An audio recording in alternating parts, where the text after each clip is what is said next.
July 4, 1776. Philadelphia. A room full of men sign a piece of paper and change the world forever. But 3,000 miles away, on that exact same night, a 28-year-old professor was sitting alone in a Bavarian tavern. He wasn't signing anything. He was designing something. A secret society that would infiltrate every government, every church, every throne in Europe. His name was Adam Weishaupt. And he would create the Illuminati.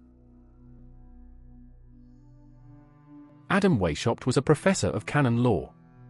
That means he taught church law. He was educated by Jesuits. The smartest, most disciplined teachers the Catholic Church had.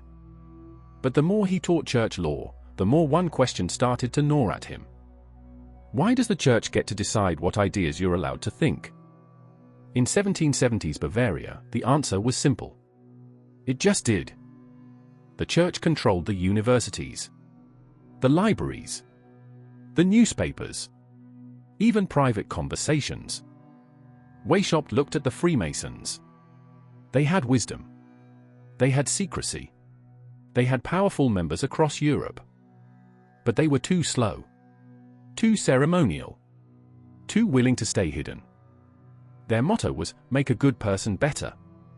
Weishaupt thought, make the world different. So on May 1, 1776, he gathered 5 of his most trusted students in a room. He gave them code names. Weishaupt became Spartacus, the slave who led a rebellion against the Roman Empire. 5 young men with code names. No budget. No political power. No weapons. Anyone looking at this objectively would have said, this is going nowhere. But Weishaupt had a plan. And it was terrifyingly simple. He would use the Freemasons, their lodges, their networks, their reputation. He would build the Illuminati inside the Freemasons. A society within a society. And the Freemasons? They never saw it coming. Weishaupt's Illuminati wasn't just another club. It was a machine designed for one purpose: to dismantle every monarchy and every church in Europe. Not through violence. Through infiltration. Here's how it worked. Every new member had to recruit 2 more. Those 2 had to recruit 2 each. Within 5 years, this went from 6 men in a tavern to over 2,000. Including judges, professors, and nobles. And every single member was being watched. The Illuminati had a surveillance system. Members were required to write detailed reports on every other member they knew. Your personality. Your weaknesses. Your secrets. All of it went into a file. And those files went up the pyramid. The higher you climbed, the more you knew about everyone below you. The Illuminati didn't just recruit members. They recruited people who controlled other people. A single Illuminatus in the right position could control hundreds. Without them ever knowing. They infiltrated the Freemason lodges first. By 1782, Illuminati members were running entire lodges. Then they went after universities, book clubs, even the courts of dukes and princes. The Freemasons finally realized something was wrong. Their lodges had been turned into recruiting grounds for a revolution they never voted for. But by the time they figured it out, it was already too late.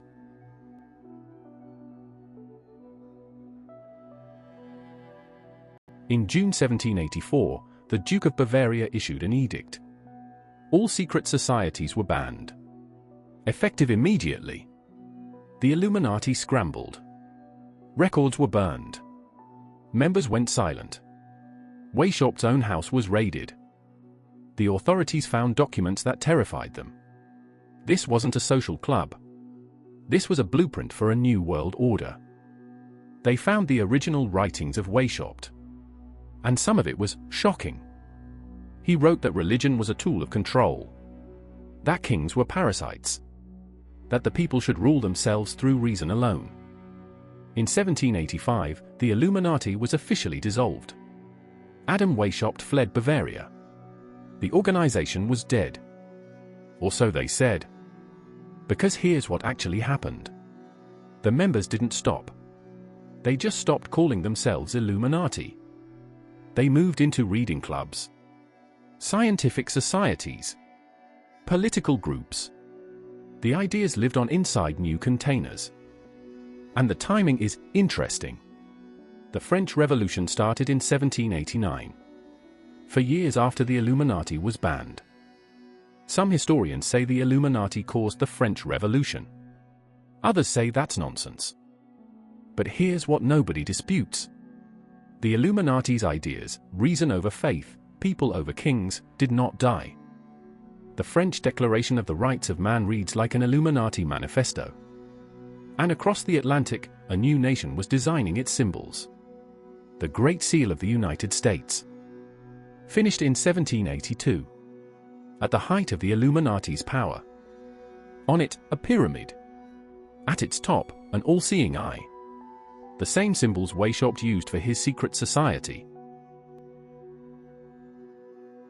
So here's the question the Penguin Files has been chasing. The Illuminati was supposedly destroyed in 1785. A tiny group of 6 men, crushed by the Bavarian state.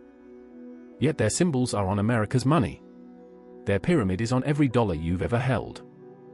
Their ideas, reason over faith, power to the people, became the foundation of the modern world. So who really won? The Duke who banned them? Or the 6 men in a